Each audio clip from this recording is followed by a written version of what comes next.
Welcome. Welcome. Welcome to First Parish, Unitarian Universalists of Arlington. We choose. We choose. We choose to be A liberal religious community. Welcoming. Welcoming to all. We encourage each other on our spiritual journeys. Support one another through the changes in our lives. And challenge the excesses and injustices of our time. Called to love. To love. To love. And upheld by joy. We live our faith.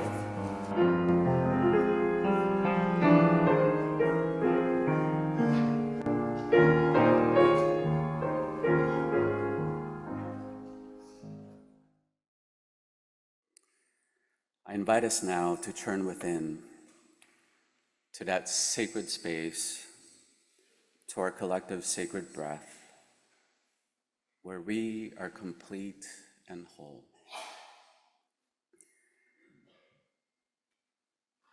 Great Spirit, in whom we live and move and have our being. Some of us come today with heavy hearts, perhaps grieving the loss of a loved one, the loss of innocence, or the loss of confidence in institutions we once placed our faith in. Grant us comfort. We grieve the loss of precious young lives in yet another incident of gun violence in a school in Colorado.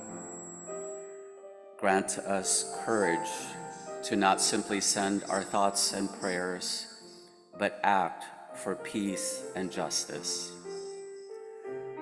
We mourn the polarizing climate in our country, and whether the weapons of choice are words or guns, the results are the same: violence and death. Grant us compassion and empathy, even to those who don't believe in them. Oh, how we yearn for peace in our hearts and in our spirits. We pray for healing for this nation where violence has become the norm. May we be reminded of this prayer by Saint Francis of Assisi.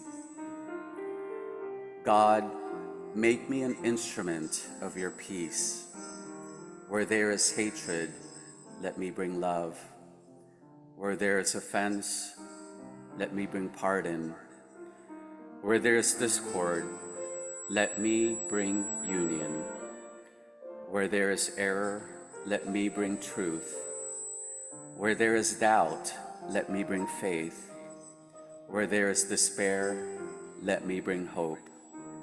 Where there is darkness, let me bring your light. Where there is sadness, let me bring joy.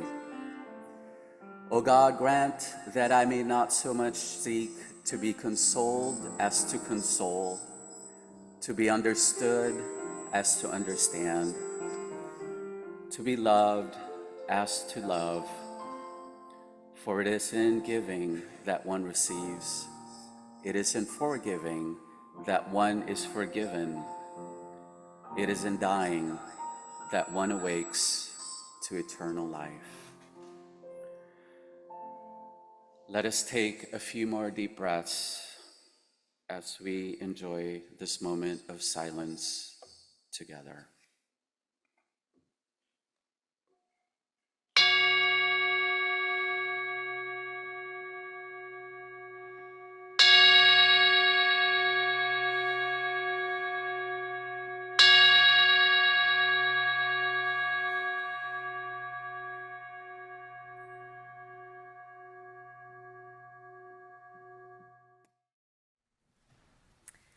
Ellie was just a small child when she encountered a real-life princess while shopping with her mother at the drugstore in Nashville, Tennessee.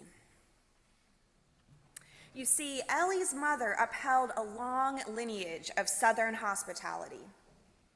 and had taught her daughter from an early age how to look people in the eye and extend a polite greeting with a smile, no matter what.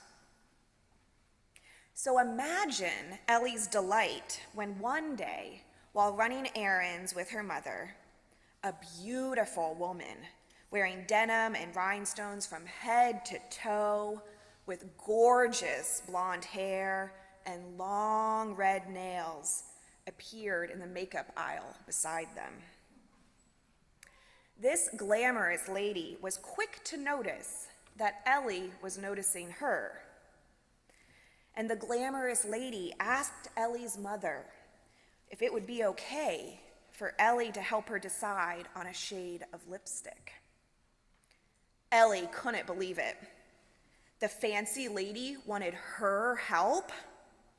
What a very big and very serious responsibility. Ellie carefully considered her choices, studying all of the lipstick tubes, and finally deciding on the brightest, most obnoxious shade of pink. That day, Dolly Parton bought 2 tubes of lipstick, one for herself and one for Ellie. As she departed, she told Ellie she would think of her every time she put on that bright, perfect shade of pink.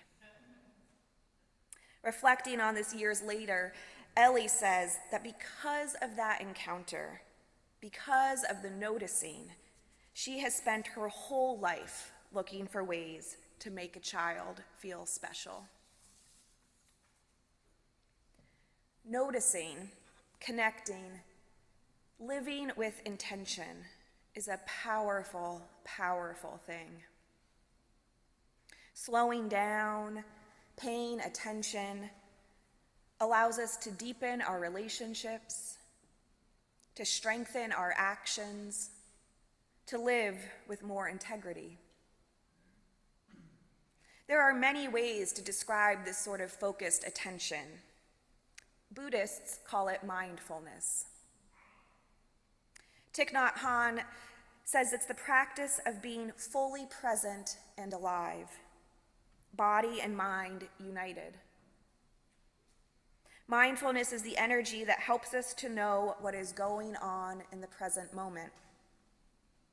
I drink water, and I know that I am drinking the water. Drinking the water is what is happening. He goes on to say that mindfulness brings concentration. When we drink water mindfully, we concentrate on drinking. If we are concentrated, life is deep, and we have more joy and stability. We can drive mindfully, we can cut carrots mindfully, we can shower mindfully. And when we do things in this intentional way, our concentration grows, and we gain greater insight into our lives. Thich Nhat Hanh makes it sound so easy, and it's not. Just this week, on Tuesday, I was preparing for work, and I was hoping to bring a spirit of mindfulness into my day. I had a meeting with Reverend Jonipher, I had emails to respond to, I had a pastoral appointment, I had the membership committee retreat, and I wanted to bring my most present and attuned self to the day. I'm drinking my cup of coffee. I'm savoring my breakfast. I'm hugging my 7-month-old daughter, DJ. It's going well. And bam, out of nowhere, without warning, DJ throws up. Not a cute amount of spit up, not like, oh, sweetie, that's cute, but like full-fledged vomit attack all over me. And so there are 2 major reasons besides baby body fluids that I find it challenging to cultivate a life of intentionality and mindfulness. One is the constant stream of distractions and competing priorities. Maybe some of you can relate. And the second challenge for me is that it requires a willingness to live with a tender heart. We live in a time of constant news, of urgent headlines, a cacophony of communication. And living mindfully in these times is a challenging spiritual practice. And because of that, I've been trying to create bite-sized moments. As you know, my husband Daniel and I are an interfaith couple. He's Jewish and I'm Unitarian Universalist. And we're raising DJ in both faiths. And as in many Jewish families, Daniel grew up observing Shabbat, the time between sundown on Friday and sundown on Saturday. It's a time of rest, of Sabbath, of reconnecting with God or family. And observant households mark that time by refraining from work or technology. Daniel and I wanted to give it a try. 24 hours felt insurmountable to us, so we're trying for 2. For the past couple months, we have intentionally had 2 hours of no phone time every Friday night. We put our phones in a little cupboard and we walk away from them. And I'll admit, the first week we did this, it was hard. The first 20 minutes dragged on, and I was full of spiritual regret. But then my body's nervous system adjusted, and I have come to crave this weekly ritual. It's a time to be fully present to both DJ and Daniel, a time to be fully present to myself. Because let me ask you a question. How many of you doom scroll? Doom scrolling is when you spend an excessive amount of time online looking at news or other content that makes you feel sad or anxious. Okay, now that I've defined it, how many of you doom scroll? I know that I certainly do. I use my phone or my computer to thumb through headlines or political memes, or reading updates from signal threads about community distress. This week, as ICE was suspected to be in Arlington, the signal threads blew up. I will be breastfeeding DJ with one hand and scrolling through my phone with the other. And this week, the increased ICE violence in New England filled my feed. Then videos of Charlie Kirk's assassination and the blame-filled rhetoric emerged. And with every refresh of my phone, it feels like there's more reasons to despair.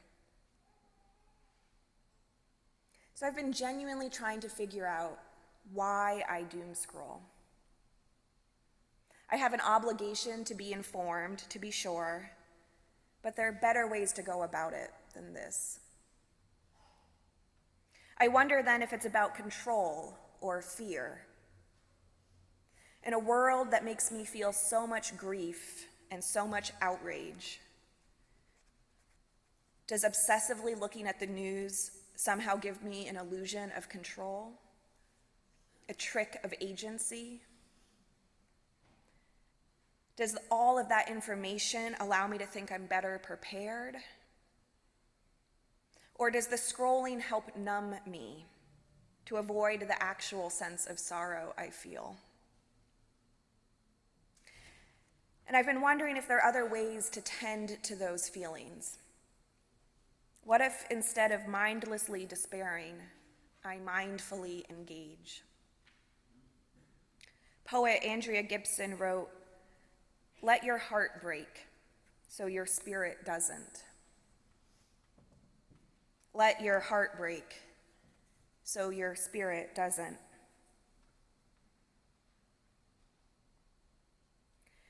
Three times a week, folks are gathering outside the Burlington ICE office right by the Burlington Mall. gathering in protest of the inhumane treatment of our immigrant neighbors, gathering in support and witness of those going into the building for appointments or deportation. This past Wednesday, 9 folks from First Parish joined 650 people at the vigil. And before we started our slow march down the street, one of the organizers, Jonathan Goldman, reminded us of the power of stories. That listening to one another is how we create real change. He told us of his own story of immigrating to this country and how the relative ease his family had motivated him to fight for other families today. He invited us to turn towards folks near us and share our why. Why is immigration justice important to each of us?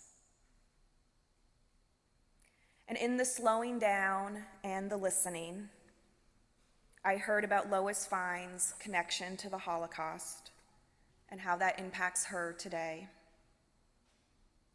I heard about a stranger's connection to violence in Russia, and her family's history led her to coming today. I thought of my grandmother's Irish birth parents and the journey they took. How scary it can be to simply live in this world, to go to school, to go to work. Amongst all the brokenness, it can be hard to live with love, to be open-hearted. Yet to do so is our call. To slow down, to live with better attention, is to open ourselves up to more awareness. And with that does come more pain, more discomfort, but also more love. I left the standout on Wednesday with more hope. Glad I focused on the stories and faces of those who have gathered. If we live in a state of distraction, there is a risk that we miss the important things. Dr. John Gottman is a clinical psychologist and a relationship expert, and he talks about the importance of noticing in intimate relationships. John and his wife, Julia, have a central thesis that revolves around what they call bids of connection. A bid is any attempt from one partner to another for attention or affirmation, affection, or positivity. I've heard it described as the bird theory, and it goes like this. If you put 2 different couples in a room and observe them, you can predict who has longevity, who has staying power, based on a simple interaction. Let's say there's a woman at the window, and she says to her wife, "Hey, honey, look at that cool bird." Does the wife jump up and say, "Oh, show me"? Or does she sigh and roll her eyes? Or grunt a passive appreciation? Or ignore the moment altogether? Couples who move towards each other are more likely to be together for the long haul. I'd say that's true of community or friendship. And I wonder if any of us have ever ignored a loved one's birds. And I can hear my own defensiveness. I'm busy. There are so many birds. The baby just threw up on me.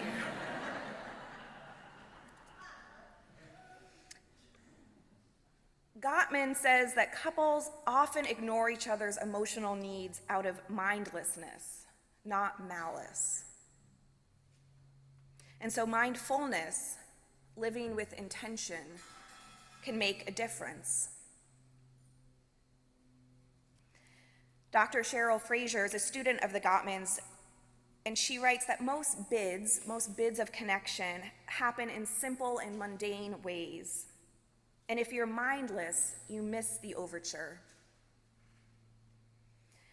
And Gottman and his students have spent decades studying what happens when you ignore each other's birds. On the flip side, they've studied what can happen when you move towards each other. Paying attention predicts a relationship's success. Show me your birds. Help me pick out a lipstick. Tell me your story. A bid for attention is a request. And paying attention so you can catch and respond to the bid is a gift given with an open heart. If you're not paying attention, you won't notice the person reaching out. Sometimes it can be as simple as a sigh or a question, but you can't respond to the bids you don't notice. In practicing mindfulness, we become more aware. And you can really notice what each breath feels like and discern the subtle changes in your mind and body. You experience what is actually happening rather than escaping into distraction. I wonder, as each of us turn towards this coming week, what is one shift each of us can make towards being more present, more intentional, a bit more mindful to each other's bids? Show me your birds. Help me pick out a lipstick. Tell me your story. This summer, as part of my study leave, I went to a 2-day poetry retreat in rural Vermont. It was led by James Cruz, the author of our reading this morning, and fellow poet Rosemary Watola Traumer. There were fresh peaches and slow mornings, ripe blueberries and deep connections, juicy tomatoes and heart sharing. We slowed down enough to live tender-heartedly. And so I close this morning with a poem I wrote during those 2 days. It's entitled, Enough. Enough of the anxious chatter filling my head and taking me far away from here. Pulling me out of the world my 4-year-old niece has lovingly and oh so carefully created for us. Enough of the cacophony of improbable calamities my mind creates. I am exhausted by myself. We are magic, she insists, and we must collect more blueberries. She pauses. What sounds do unicorns make? My heart, present and willing, awake, knows the answer. Sparkle nay, I whinny. Sparkle nay. Blessed be, and amen.